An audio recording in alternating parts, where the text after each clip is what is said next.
So now that we're coming to the end of 2025, I wanted to cover some of my favorite high income skills that I think people should be learning, skills that I think people should know for 2026. If I were to start again, these are the skills that I would be spending time on learning. If you're new here, my name is Olia. For current subscribers, you'll probably be wondering, hey Olia, why haven't you uploaded for a while? I've just been busy. I've been focused on my other businesses, making money from my tech channel and other digital products and stuff. So yeah, that's what I mainly do. I am one of those guys that just tries to find different ways to make money online. So number one is AI. So this is something I've covered on the channel in the past, and I've also mentioned in previous high income skill videos. But for me in the last year, AI has just become like the main thing that I use to make money online. It is outrageous how much AI has changed. It is crazy what AI can do compared to even a year ago now. The tools, the software, the complexity of AI, what it can do is just crazy how much it's grown in the last year. I think I'm using AI for 50% of my work now. 50% of my work, which is just crazy when I think about it. And I'm using AI mainly for sort of tasks that don't require, I guess you could say, taste and style. I like to use AI to automate things, to do things that can already be done by a person that are just sort of menial sort of tasks. I feel like coding is obviously one of the biggest ones. Of course, it depends on how far you want to take the coding sort of knowledge, the experience, and what you can build with it. Because AI can't just come along and build you the next YouTube. Like, that's just not going to happen. But if you're someone like me, where I have a lot of websites, a lot of sort of online businesses, where I'm using AI to automate things, it just makes so much sense. So for example, I've been using Claude Code. There's a bunch of other options out there that have Codex as well, ChatGPT Codex and Gemini, and I think it's Grok as well. There are a bunch of ways you can use sort of AI languages to code stuff, but I've been personally using Claude Code a lot to just code stuff for my own store, my platsupply.com. I've also been using it to automate things like video compression. So I have a server in my office where I have a bunch of video from YouTube stuff, and it's taking up a lot of space on my hard drive. Well, I've automated that with Claude to basically just half the size of the files and do it in the background so that I don't have to do anything. This is where AI, for me, it becomes really, really powerful. And I feel like in the past, AI was just kind of used to do basic things like summarize a document or help you fill in a sort of spreadsheet or whatever it might be, or rewrite emails.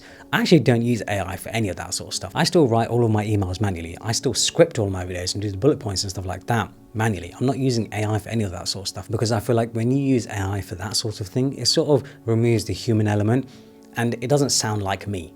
I can hopefully get it to one day sound like me so that I can sort of write things for me. But right now, I feel like I actually prefer doing those things manually. But like I said, when it comes to coding, I'm not someone who's a proper developer. I do have some development knowledge, but I'm not out here writing lines and lines of code manually. Like, I'd much rather focus on the design, the experience. And that's where I think AI and sort of design taste will go together quite well, because anyone can now use AI to build stuff, but can you use AI to build stuff that people actually want, that actually has taste, that has style, that has a sort of human element to it, that has a creativeness to it? I think that's the shift we're going through right now, especially over the last 6 months, I'd say. There's definitely been this shift of, wait, AI can actually help you make some cool things. I think Quarter are a good example of this. Quarter is like, I'm not exactly sure what they do, but I know they're sort of financial company, and they've gone really viral on X recently, where they're just using image generation to produce images for their sort of news, I guess, quarterly earnings and things like that. And they are blowing up because they've taken AI and they've used their own taste and style to produce something that actually looks good. And I think that is very much the shift we're going through, trying to use AI to produce something tasteful. If you can use AI to build things, to automate things, to just save time and save money, that I'd say is probably going to be the highest income skill over the next few years. I don't know if anything else is going to be able to come close to that. If you can learn how to code AI itself, that's just another level of high income skill. You can earn millions doing that sort of thing. Companies are paying millions for AI developers, but there is a much bigger learning curve there. I think it's good to start small. It's good to use it to make basic things and then sort of build your way up from there. I've put a link to some resources down in the description below, sort of linking to AI stuff that I've used to learn how to use AI, to understand AI better, to use it to build stuff. Make sure to check it out. There's a lot of stuff in there actually, and it's completely free. Personal branding and just branding in general. I have definitely found that a lot more people are interested in building a brand, whether it's a personal brand or a business brand, whatever it is, because of AI, because of automation, because of the way things have changed in the landscape, because people have realized that we actually build a connection with a person, with a brand. It's why people buy branded things, right? It's why people buy branded bags, branded cars, branded accessories, clothing, whatever, because they want to associate themselves with the brand. They look up to the brand, and they also look up to like a person, whatever it might be. That, I think, is going to be a big high income skill, but it's hard to build. I actually do think building a brand is one of the hardest things to do, because there isn't one path to do it. There's so many different ways that it can happen. There's so many different things that come into it. A personal brand, especially, for example, with me, a lot of people ask me, hey, Olia, how did you build a personal brand? I didn't even put any intention into building a personal brand. All I've simply done is sat in front of a camera and just shared whatever I think is interesting to me and hopefully interesting to other people. That is it. I've not put any sort of super sort of direction into building a personal brand. Sure, there are ways that I've sort of figured out, oh, okay, this is better than this, or I need to make videos rather than making like short form, maybe making long form over short form, whatever it might be. I have found that building a personal brand for me specifically has been super, super powerful in just opening the door, getting opportunities coming my way, having people take me more seriously. And I found that this isn't just for people who are starting out. This is also for people who have already made it, who are, you could say, rich. They have tens of millions, hundreds of millions. I find so many people like that who have tons of money, but they've realized, hey, actually, you know, having all this money isn't that fun. Having respect, having authority, having influence is actually even more fun and gives them a lot more of a drive. So it's very interesting to see how much that space has changed. I think the best thing about building a personal brand is that it is just you. Like, no one can replicate that. No one can replicate who you are, really. And AI might be able to in a few years or whatever, but you know, people want to build connections with people. And I think building a personal brand, it can be a very, very powerful thing, but don't overthink it. I think actually it's more important just to be you and share whatever you think is worth sharing, because I also still don't share everything. Like, I only share what I want people to see online. I'm not sharing my whole life online. I'm not doing daily vlogs. I'm not doing anything like that. I'm just sharing wherever I think is interesting. So you can have some control over it too. This also goes hand in hand with content creation. So I've definitely found that if you're someone who doesn't really care about building a personal brand, you don't want to show your face or anything online, content creation and getting into that world can be a very high income, very highly valuable skill. I'm having this issue myself. I have found that finding people in the space who have good taste, who have the skills, is actually very, very hard. There are loads of people who want to do content creation and get into things like video editing, script writing, come up with ideas, whatever it might be, but unfortunately, they're just not that good. They're not that good at what they're doing. And this is the biggest issue that I found, because I have 2 job roles out right now. I'm looking for a video editor and I'm looking for a researcher and writer. And I've had hundreds of applicants, even thousands of applicants. And there's only been a couple that have really sort of stood out to me. Most of them, unfortunately, just don't even read the job description, which is wild to me. But I feel like it also shows how low the bar is. It's so easy to win in this space as long as you care just a little bit more than everyone else. Because that really is what content creation comes down to. You're willing to put in a little bit more effort compared to someone else. And it can be such a highly, highly valuable skill. There's so much money in this space, especially when it comes to sort of sponsorships, doing content creation for brands. That sort of thing there is just crazy. I'm signing deals now with brands that are in the 6-figure range, which just blows my mind, because 2 or 3 years ago, I never thought I'd be able to have a 6-figure deal with a brand. Sure, 4 or 5 figures was easily achievable, but now 6-figure like brand deals coming through, it is wild to me. The space has changed a lot. I found that companies especially are looking for people who are just a lot more authentic, who can make content that stands out just a little bit more compared to the rest.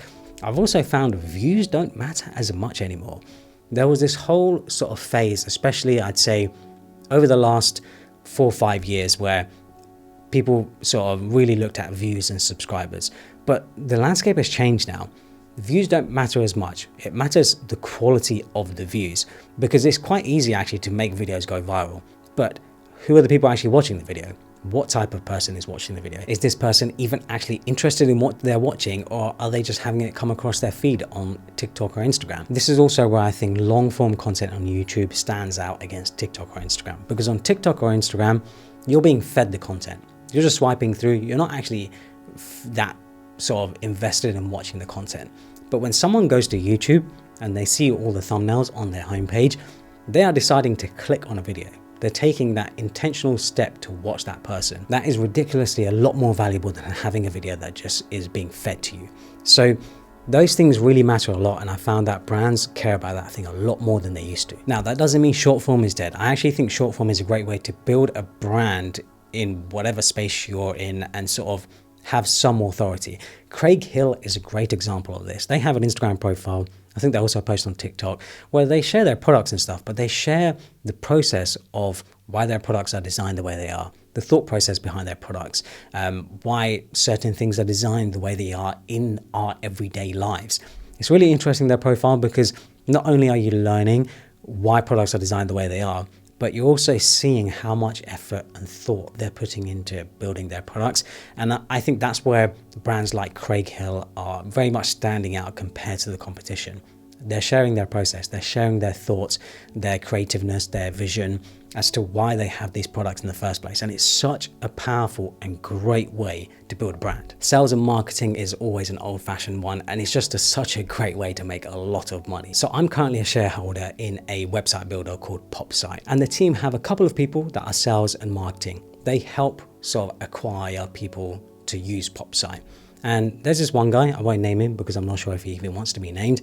And what he's done is he's brought on a company to make and use PopSite for all of their employees, I think it is. I can't remember exactly. He is bringing on this company which has thousands of employees, which will all have their own personal PopSite websites. And you can imagine how this would add up, because if they're paying $7.50 for each website every month, and you have 3, 4, 5,000 people from this one company, that is a huge source of income for the business. And someone like him, the sales and marketing guy, will get a chunk of that, will get rewarded for that. And I do exactly the same for anyone who works for my business, who is a sales and marketing guy. If they can bring in the sales, if they can do the marketing, if they can generate revenue for the business, for a product that I've already built, that I've already got ready to go, and all they have to do is just get it out there, get it in front of the right people, then of course I'm going to give them a cut of the sale. Like, it just makes so much sense, right? You should be rewarding them for bringing in all of that income. Sales and marketing, sales in general, it's such a fantastic way to really boost your income very, very quickly, because you can directly correlate the business's income to what you've brought in. It's such an easy way to show, hey, founder, CEO, manager, whoever you work under, look, I've brought you $10,000 extra every month. Can I get 10, 20%? Like, it'd be silly for them to say no, really, because if you're the one that's been solely responsible for bringing in that money, why wouldn't you get rewarded? Web design and web development. So I still think web design, web development skills are big, high income skills to know, because there are so many sort of design agencies out there now that are charging monthly retainers. Design Joy is always the one that comes up for me. I think he's generating $1 million a year on, I can't remember his exact retainer, but he charges a monthly retainer to businesses and he does sort of design for them. That's just design business. There are other businesses that do web development, web design, whatever. The main reason why this is a high income skill is because the average business owner is not going to be sitting behind their computer messing around with a website builder like Framer. Framer is the one that I love, the one that I always recommend to people. They're not going to be sitting behind a computer messing around with Framer, trying to learn it, trying to build a website. They don't have time for that. They need to be spending time running their business, doing whatever they need to do. They will most likely hire someone from outside who already has the skills and the knowledge and can just come in and do the job for them. Any savvy business owner who is running a successful business knows that it's always worth it to outsource something like that rather than spend weeks, maybe months trying to do it themselves, because it's just not worth their time when they can be spending time on their business, growing the revenue, generating income, growing the business, managing the business. They have other more important things to do. And this is why I do think that web design, web development skills just aren't going anywhere anytime soon. It's going to continue being a high income skills for however long websites are around. Your unfair advantage. So everyone has an unfair advantage. Everyone has a skill or some sort of knowledge in something or some sort of passion in something that the average person won't have. And if you can use that with the other skills that I mentioned, that is where it can be very, very, very powerful. So an example that I always love to bring up is maybe you're a woodworker, maybe you like building furniture or something like that, where you have a specialist skill that other people wouldn't really have. If you can use content creation, if you can use AI, if you can build a business around that, that can be your unfair advantage. Most people will not have the skills, will not have the passion that you have in woodworking. Like, they just won't. A lot of people will watch other people do woodworking because they just want to do something over the weekend. They're not going to be as invested as you are. That is your unfair advantage. For me, I'd say my unfair advantage is that I can make videos and stuff. I like doing YouTube videos and stuff, but YouTube videos for me is actually almost like a side thing. Like I do YouTube videos as almost like a side business. It actually helps complement my other businesses, my digital products, my online businesses, getting clients, brands, whatever it might be. YouTube for me is just my marketing channel. My unfair advantage is, like I said, those skills. And I'd say probably like my sort of design skills as well, my web development skills. Those are the sorts of things that I have a lot more experience and I've been doing a lot longer than making videos. Everyone has an unfair advantage. You just got to figure out what that might be. Maybe it's watching movies. Like it could be as simple as watching movies. Maybe you love watching movies and you love understanding how movies are made and the sort of the way they work and whatever. And you can share reviews of the movies you've watched online. You could build a blog, you could build a website, sort of rating movies, whatever it might be. That can be your unfair advantage. It's such a simple thing that can be made into a business that can make you money. I think a lot of people fall into the trap of thinking that a high income skill requires having a degree or having some sort of certificate, whatever it might be. That is not the case. I don't have a degree. I don't have any sort of certificates, qualifications or anything like that.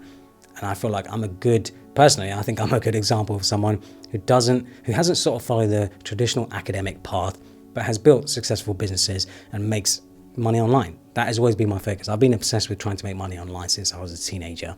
And yeah, that is, I guess, my high income skill. If I were to start again in 2026, these are some of the skills that I would definitely be learning, because I also feel like they're scalable. They're things that do scale very, very well. They're things that can grow well beyond just a normal sort of 9 to 5. And I think that's important, having things that are scalable. So hopefully you guys enjoyed it. Follow me on Instagram and Twitter and subscribe for more.